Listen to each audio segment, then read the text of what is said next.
As we come back, let us remind you that At the Post Live, Serling on Saratoga is coming to you live from the Party Glass Pub in downtown Saratoga, as presented by NYRA and partners, the American Heart Association.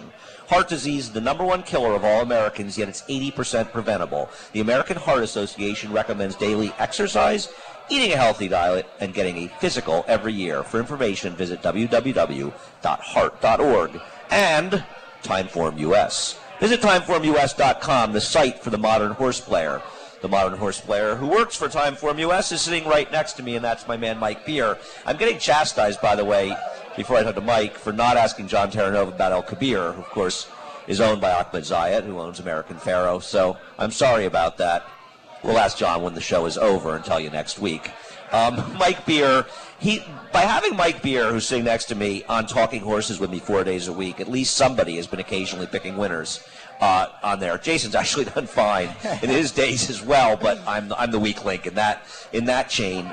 Mike, how's it? Saratoga Meet's going okay for you, right? You made a couple of little hits, sustained you.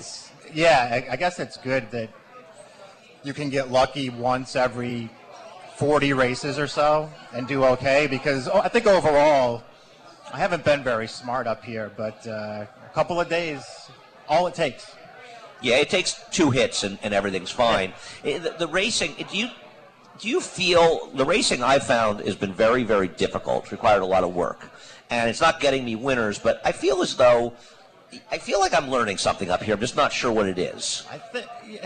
Listen, I hear what you're saying. I think what we can do, as far as our job goes, I think all we can do is maybe try and talk about the races in a smart way, maybe point people in the right way sometimes, right. Even if we don't get all the way there. Right. Maybe we can get people halfway there, and hopefully they're smart enough to take it the rest of the way. Can't be nuts. It's not hard for them not to be smarter than us. The 4-star Dave this weekend, and obviously you're allowed to pick it. I actually do think King Crease is the worst to beat, not just because David Donk's skier, but I think he is because unless Skyring on the outside goes really aggressively, he could control, and he's shown that he can rate. And I don't know if he's going to run his last race or not, but if he runs his last race, there's no way he's going to lose this race. Yeah, they'll have a pretty tough time beating him if he runs that race back. I don't know. He's just a really good horse. I don't even know what else to say about him. He's just really good.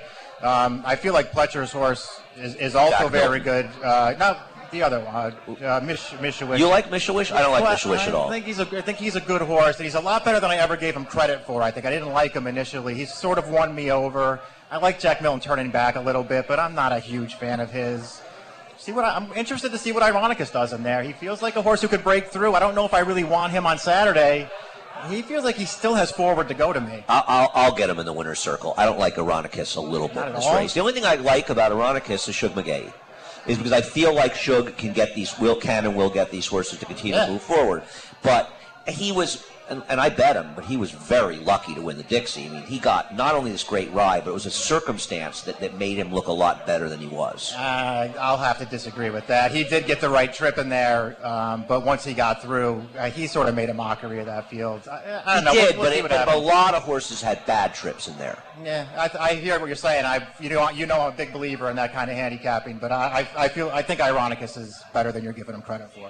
Well, I'll get him in the winner's circle because he's the one horse that I'm against. I even think Seek Again is not impossible in there. Yeah. I thought he got the wrong ride out in California. He needs to be inside of horses. Yeah, I just don't know if he's good enough. I want to like him. I'm kind of tired of his act. He ran really well in this race last year, though. Speaking of being tired of his act, we gotta get out of here soon. So we're gonna take our final break before the end of the show. So stay with us as we come right back. At the Post Live is brought to you by Capital OTB. Watch, wager, and win with Capital OTB.